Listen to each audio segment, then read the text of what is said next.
Alright, sorry I'm a little late on this one. I usually try to edit these on the weekend, but my weekends all month have been packed, which is why I wasn't able to get out as much as I wanted to this month. But it is what it is. I'm just going to aim for next month to try to hit my subscriber goal. But thank you all who have subscribed so far. But anyway, we got another epic chapter of MHA, and I'm not gonna lie, I'm actually liking this a lot. Like, I know I have my little nitpicks here or there, but I actually do still enjoy these chapters. And my god, is the art still beautiful in this manga. Like, this is probably like my second favorite when it comes to mangas of all time, at least when it comes to the art. I think my most favorite is probably still One Punch Man, just because some of the art in there just looks absolutely astounding. But MHA is definitely good when it comes to its drawings. And I do miss when the anime did a better job at adapting it. But, you know, I'm not here to complain about that right now. Let's get into today's chapter. But before we get into it, hey, you still have to subscribe. Don't think I forgot. I might not have hit 500, but you ain't slick. You ain't getting away from this one. So make sure you guys hit that subscribe button, and let's get into talking about this chapter. Okay, so this chapter opens up with the All Might vestige as he is seeing the recollection of what happened in the battle between Star and Stripe. And we see that the moment that Star and Stripe had passed when she fought All for One, well, technically fought All for One inside the vestige world, we see that just before her consciousness faded away, she spotted what seemed to be, I guess, like a safe spot, which was a Shimura Tenko while he was underneath all the arms with between all the vestiges that are in All for One. And it seems as if she's showing All Might vestige where exactly it is, because she shows a little crack inside that massive black mass that is the core around Shigaraki's soul, and she shows him that she found Shimura Tenko right there. As she finishes showing him, All Might snaps back to his regular body, because apparently he can see through his vestige now, which I have some questions about, but I'm not really mad about that. I'm just confused on how that works. But anyway, All Might is woken up by Edshot, who's telling him that he needs to stay awake before he dies. Which, how the hell is he still alive? This man looks like a... You know what he looks like. But he tells All Might that without her comms, they have no idea what's going on. But it's safe to say Midoriya is still fighting, which probably if they saw that massive, like, wave attack that he just did last chapter. But All Might is still reeling from what he just witnessed. Was it a dream? But it's not possible because he's so far away from Deku. So how is he able to actually see what he's seeing? And he's realizing that this power passed through generations is becoming frayed. Which I wonder what that means when he says that. Well, we got back to Shigaraki, who's still having his epic battle with Deku. And I don't know what ability he's using, because this looks like his repulsion ability that I know Star and Stripe destroyed. So I don't know how he's still able to use it, but you know, it is what it is. But Shigaraki's confused because he's wondering why he just randomly thought about Star and Stripe mid-battle. And he's realizing that there might potentially still be a spark of her power within him, which I don't know, because he puts on this really maniacal smile, that this could potentially get a lot worse for Deku if he could still access that ability. But it could potentially go to Deku depending on how these cards play out, but let's see. But Deku, on the other hand, is not looking so hot while all that is happening because he splats right onto the ground. And he's thinking back to the words that All Might said him that he could become a hero. So he's wondering what the second user is talking about when he says to give away his power. And the second's like, yo, you need to shut the hell up. We need to remain calm because Shigaraki can still hear us. So he tells him that inside Shigaraki, there's a lump that is black as lead that represents the rage and frustration of all his memories. But when they got pulled into a single thing, his willpower has become rock solid. But there is still a small crack that probably couldn't be healed by his regeneration powers because it's a mental wound that they can still access. Now Deku, wondering what the hell this has to do with All for One, he kind of questions Kudo's logic here. Now Kudo confirms that after both Shigaraki and AFO kind of fused consciousnesses, which I guess that's what happened. I thought by the looks of it, Shigaraki straight up destroyed his conscious, but I guess it was kind of what AFO was planning to do, where he just absorbed his conscious and overtook his consciousness. So I guess that makes a lot more sense as to why he's able to still use AFO. But Kudo realizes that it's better that they actually attack from the inside rather than trying to fight him on the outside, because currently they stand no chance against him. So they want to give All for One to Shigaraki so that they can fight him from the inside. Which I could have guessed this was how the series was going to end. They kind of alluded a lot to this happening quite often. But Deku's kind of curious as what he means by striking the moon. And who I kind of am on the same page with him on this chapter. He is kind of being a little whiny bitch, but I kind of get where he's coming from this chapter. So he gets a little bit of praise back in my book again. But anyway, End is like, Wait, I don't follow the logic. If you transfer, he'll start using our quirks. That's what happened to Shinomaru-san. And Kudo tells him to broaden his understanding of transfer. You should know it by now. So the All Might vestige says image training. From when can that thing talk? But anyway, Kudo says exactly.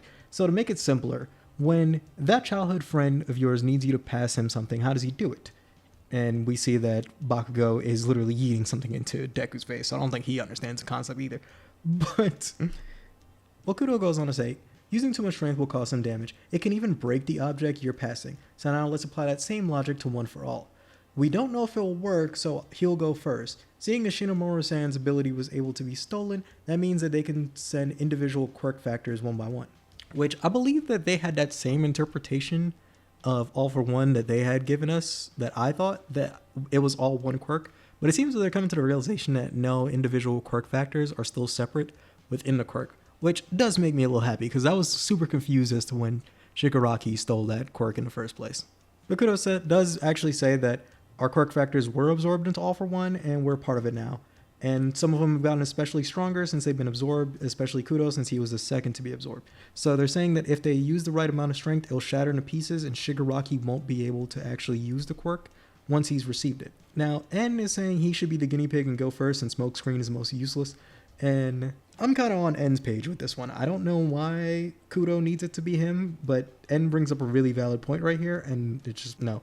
But Kudo's insistent that it has to be him, because Shigaraki gets gear shift. Being unable to move is the worst case scenario. So if Deku activates it again one more time, it might be game over for him. So if he does get rid of gear shift and give it to Shigaraki, the recoil will actually hit Shigaraki's body, and Deku will stop suffering from the recoil damage of gear shift. I don't know how he necessarily knows that will work, but I guess it's, it's anime, so I guess it is what it is on that point. Also, Shigaraki, I forgot that he burst out of his own skin, so that thing behind him isn't a cape, that's his dead skin. Ew. Wonder if that regenerates. Bruce is also kind of reluctant on his plan because he realizes it's quite risky. Though he's followed his master through some tough times, he doesn't know if this is the best bet to make. But Kudo is willing to gamble on Deku. So he wants to help Shigaraki because he knows that he's a suffering boy too, and he wants to believe that Deku's right in the situation. Now Nana is aware of what's happening. She knows that they've been together for a while, and it's not that Deku doesn't want to give up One for All because he's power hungry or he's scared of dying. It's just that he knows that this is a treasure that was given to him from his favorite hero, and he doesn't want to give it away. Now Shigaraki, who's just been kind of sitting there and just watching all this play out, I guess, watching above, is wondering what they're mumbling about. Which is crazy he says that, because N was literally yelling like 2 pages ago, but I thought that was really funny. But Kudo tells Banjo that he needs to stay inside because Black Whip will always have to be Deku's lifeline. And the first is like Roger to my hero, which, it's Kudo is his hero. And I believe that he's going to potentially give all of the quirks to Shigaraki so that they can fight on multiple fronts. But him going in there is just going to be opening the door so the rest can come in. So he tells Deku that the rest is up to you, and with that he unleashes a flurry of Black Whip attacks, one that even manages to take off Shigaraki's arm again, and he's like, oh my. As we see, Deku has gone full beast mode, just like in the Dark Deku arc. Looking at you, I would never guess you're a hero. As we see a little twinkle in Deku's hand, as that seems to be Kudo getting ready to shut off, and it appears that Black Whip is literally just puppeting his body, so to make up for the fact that he can't move. And that is the end of the chapter. Now, again, this is a pretty solid chapter. I'm going to give this a 8 out of 10. I'm actually really hyped to see what they do next chapter. And I do like how they actually utilize and address some of the issues that I had before, which I guess I should just sit down and trust the process a couple times, because there's times where I say things and in a couple chapters they explain it later, which I know for a fact they didn't explain it before. They just knew some people were going to have questions, so they had to explain it then. But yeah, I love seeing that Dark Deku with the Black Whip armor and Black Whip like protecting him. And since he can mix it with Fajin, it kind of is going to be like armor in a sense. But I'm wondering if they're going to actually, as I said, give all the quirks to Shigaraki so that they could destroy him on multiple ends like Star and Stripe did.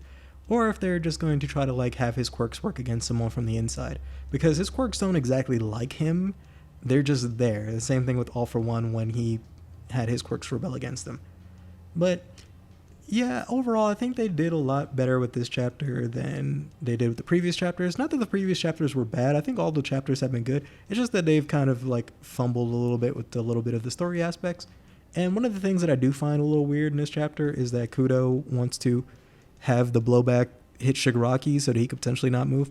But this seems really dangerous, and I think that this is one hell of a gamble. Like, this is a serious gamble, especially since Shigaraki was able to like shrug off a nuke. So I don't know if the blowback of not being able to breathe will be enough for him. And there's plenty in his body to puppeteer him just like Deku has, because Shigaraki does have his own equivalent to Black Whip. I don't think they thought about that. So I don't know. But as I said, I'm going to trust the process and trust that the author kind of knows what he's doing from here, because I completely forgot that Deku could even transfer All for One himself. I completely forgot that that was an ability he had. So I'm glad that they addressed that, because I was wondering how the hell he was going to get his power to Shigaraki. But I figured that Horikoshi would figure out a way anyway. But anyway, that's all I have to say about the chapter for the most part. And I'm really excited to see where they go next. And I also am wondering, when the hell are they going to bring up Aizawa and Shirakumo? That has been like 10 chapters. I swore that they were going to bring it up because they love to bring up chapters from random fights in the middle of things, but they have not brought that up. So I hope it doesn't get resolved off screen. And maybe they could even come into play in this battle. But we'll see where that lands. But anyway, thanks again. I truly, and from the bottom of my heart, appreciate every single one of you. I know I didn't hit my goal of 500, and I probably won't hit it by the time this video's out, but I still appreciate every single one of you guys. And I think going forward, I'm probably not going to set goals going forward, because, I don't know, it just puts way too much pressure on me, and I feel bad when I'm not being able to deliver what I promise. And so far, like, trying to balance all this YouTube stuff with life has been a bit of a challenge, but I still aim to give you guys as much content as possible. And I think next month I'm probably going to slow down a bit, just actually work on making my videos really good, because sometimes I put stuff out and I feel like it's not to the quality I want it to, because I'm just trying to get it out on time. And I think that you guys deserve more than that. So I'm going to try my best to provide better quality stuff going forward. But still, thank you every single one of you who have subscribed and commented and come back every week. Sometimes I might not be able to respond to your comment because I'm busy, or I might just forget. But trust me, I read every single comment. I see every single one of you. Appreciate you all from the bottom of my heart. Will appreciate you at 300 subscribers. I'll appreciate you guys at 3,000 subscribers, or whatever number I manage to hit. But thanks again. Stay safe, my ninjas, and I'll see you in the next one. Peace.